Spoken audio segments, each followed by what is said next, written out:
So guys, dito tayo ngayon sa kalsada. Tinesting ko lang yung ating bagong gamit na camera. Ayan, magtatapon tayo ng basura. Ito basura natin Tapon tayo ng basura ngayon. Sa labasan tayo pupunta. Hindi naman siya ganun kalayo. Siguro mga 500 mga 1 kilometer lang yung lalakarin natin. Medyo madilim.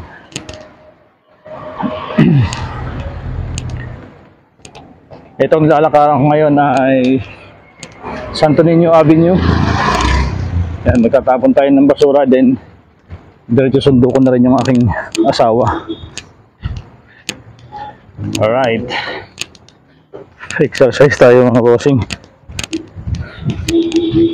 Dilim. Dito tayo sa may Alphamart. Alphamart.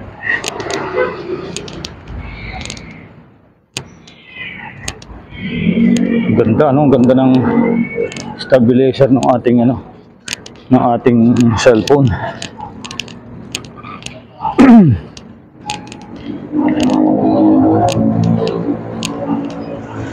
Anong oras na ba? Nasa 9:40 na yata ngayon.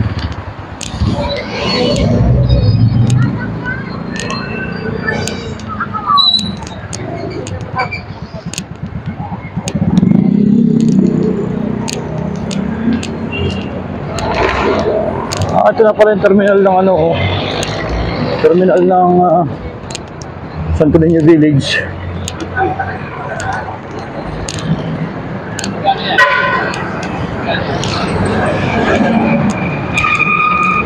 So ito yung sea oil. Dito tayo bumababa kapag nagko-commute, kapag galing tayo sa trabaho. Ayan, yung tapat niya, Shell. Ayan Shell. So dito tayo magtatapon ng basura.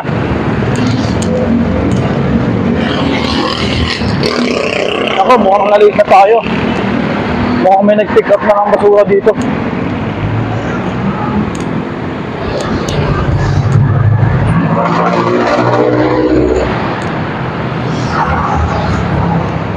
Wala pa nagtatapon. Ayan boss, mga idol, tapon ng basura. Tambay lang tayo dito sa kanto ng Santo Niño Village. Antay ko lang yung asawa ko dito dahil dito sa pababa galing sa Santa Rosa, Laguna. Malinaw ba? Malinaw ba guys yung ating video? Antayin natin yung asawa ko dito. Dito pa bumayon. Ayan, natatambay lang ako dito sa may sa may dito lang sa kanto. Kulang ako dito Ayan tambay lang tayo dito. Yeah. Habang inaantay ko siya.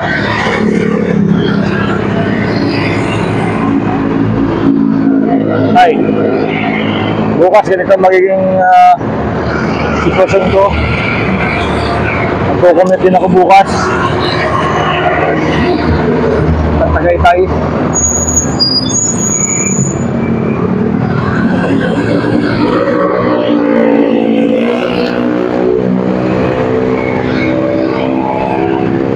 Maka 4 minutes na tayo guys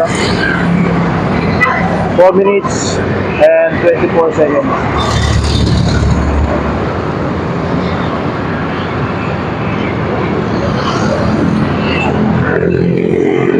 Oras natin ay 9:42. Pero wala pa rin yung asawa ko. Ayan na yata. Wala pa. Kala ko sila yung bukaba.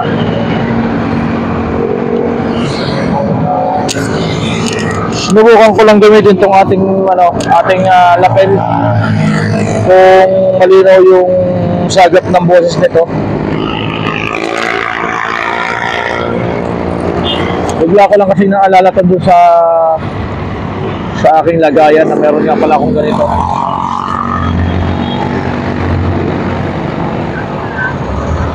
Bihira akong gumamit ng ganitong microphone.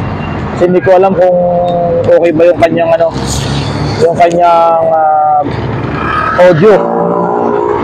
Alaman natin mamaya.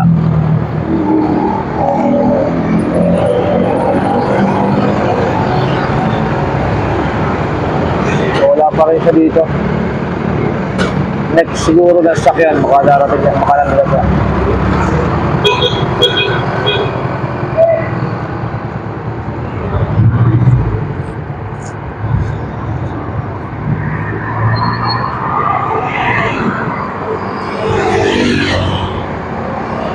Inopen ko lang yung aking data, baka mamaya nag-message nisa sa atin.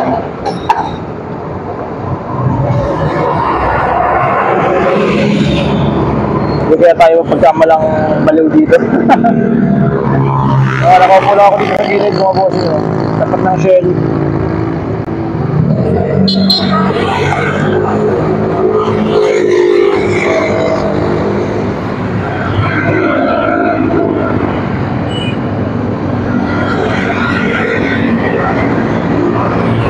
Kaya may parating jeep, makasya na yan.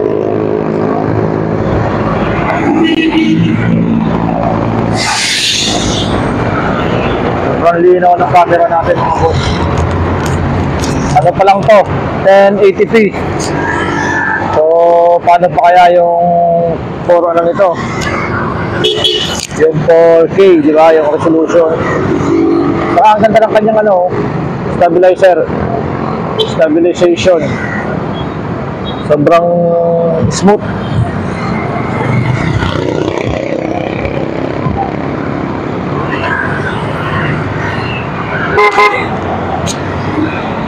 Sobrang smooth. Wala pa rin. Isang jeep pa siguro, baka nandyan yun, baka parating.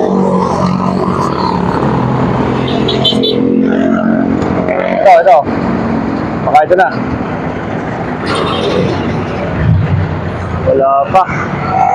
Wala pa rin mga bossing. Ang oras natin ay 9:45 na.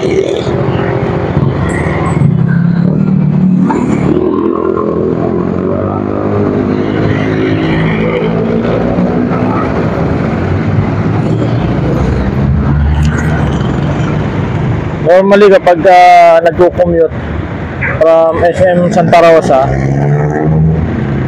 going to Muntinlupa, ganito mga 45 minutes up to 1 hour, depende sa traffic. Kasi ako, kapag nanggagaling ako ng Tagaytay to Muntinlupa naman, mga minsan mga 1 oras, depende. Yan, dito tayo.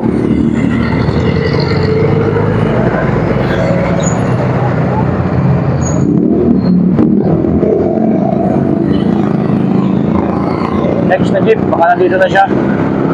Tingnan natin. Yan na kaya?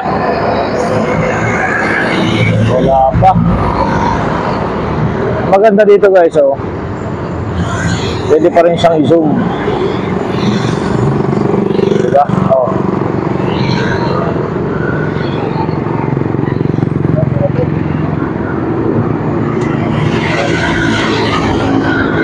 Malinaw, no? Kawawa naman ang kuya, oh. Marami lang,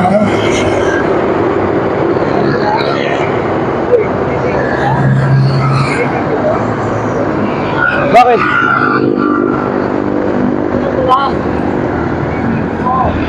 Sabi videohin. Oo.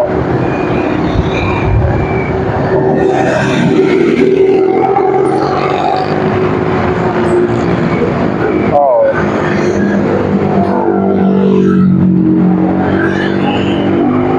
Tatanong niya kung binibigyo ko daw yung kanyang hila-hila na yun. Hindi ko naman siya kilala. Dami-dami niyang hila-hila eh. Oh.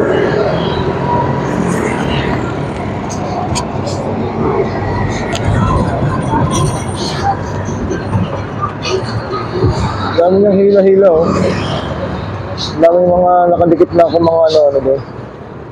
Sidecar.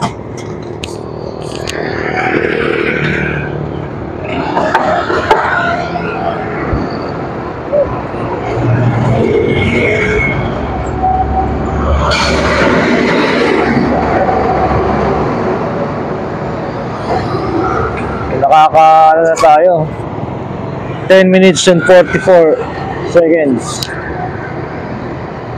Ang oras natin 9:48.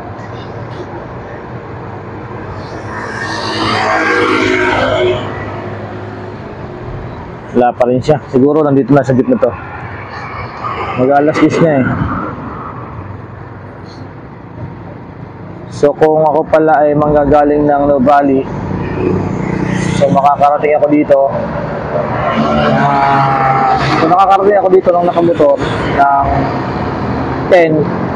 So baka mga 11 na kapag commute.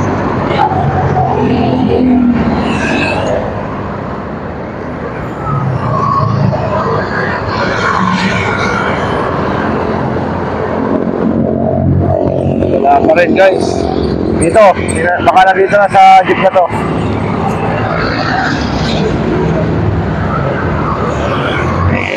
Ang problema pala, magdadalawang sakay pa pala ako. Sakay ako ng...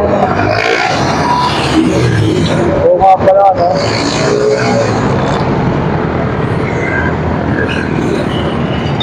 Dalawa hanggang 3 sakay pa palang gagawin ko bukas.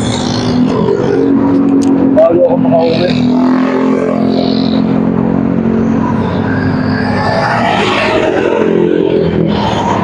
Grabe.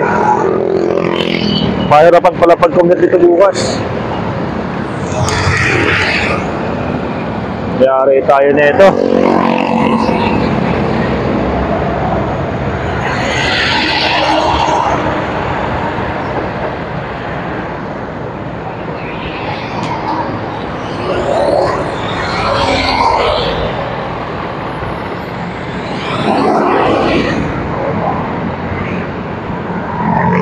Ayun na guys, oh. Baka ito na yun. Next na jeep. So wala pa rin mga bossing.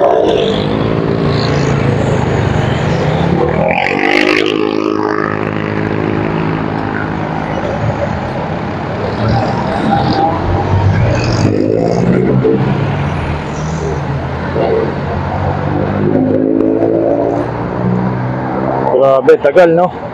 Ano pa kaya ako bukas? Anong oras kaya ako makakarating bukas ng bahay? From Tagaytay. Ako, malamang-lamang. Late na ako makakarating ng bahay bukas.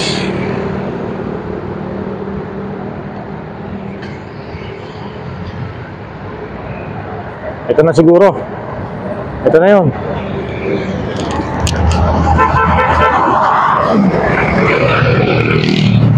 Wala pa rin.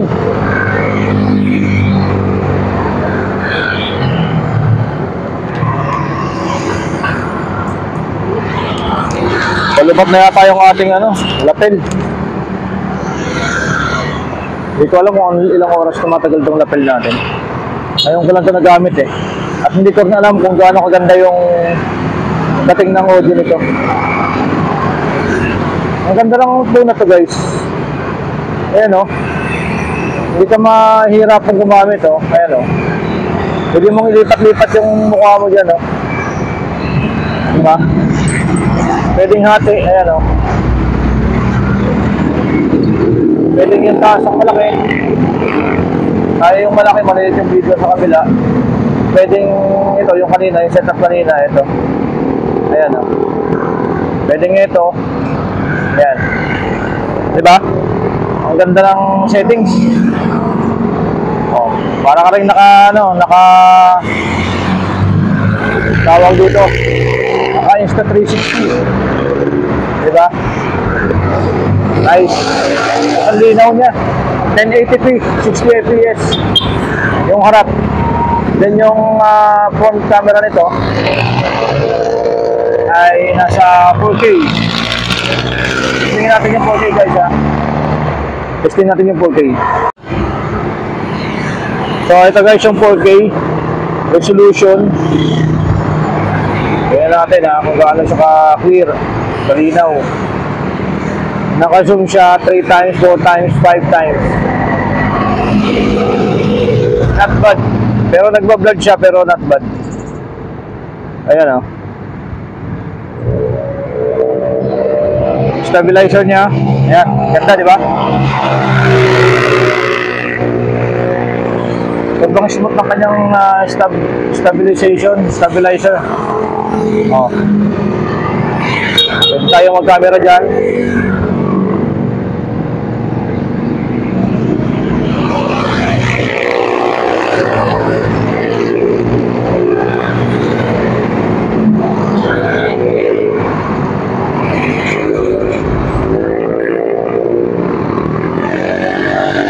Yan yung kanyang 4K resolution.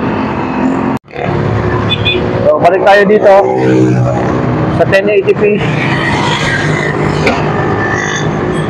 So, ang gamit natin camera ngayon ay Redmi Note 14 Pro 5G. So, ganda siya kalinaw guys. Worth it yung kanyang camera sa presyo. Sobrang ganda ng nung binigay na benefits nitong camera na to, nitong cellphone na to.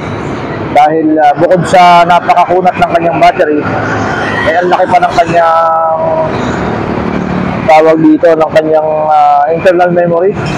So ito ay nasa 12 GB RAM and 512 GB yung kanyang internal.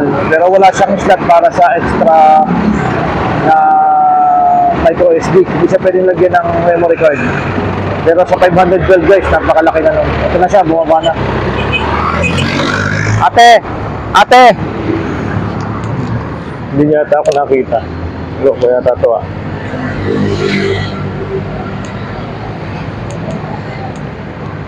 Sundan lang natin. Hindi niya ako nakita. Nakaupo lang ako doon sa kanto.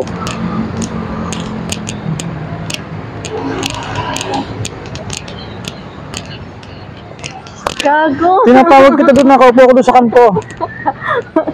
Ang takot ko eh. Hindi mo ako nakikita doon sa kanto? Hindi. Uy, nakaupo doon oh. Sabi ko, ate! Takot ko eh. Sabi sino to? Pagkain to? Oo, nung alam natin. Mayroon akong dalang kaunti. Okay, pagkain din akong dala. Galing sa Binyan.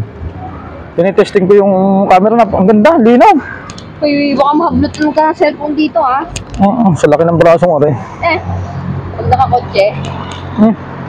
Saan tatakas yun? Ang ginawa mo? Tayo sa kabila. Pumasok tayo ng nakamotor. Uwi tayo na naglalakad. Ang ginawa mo?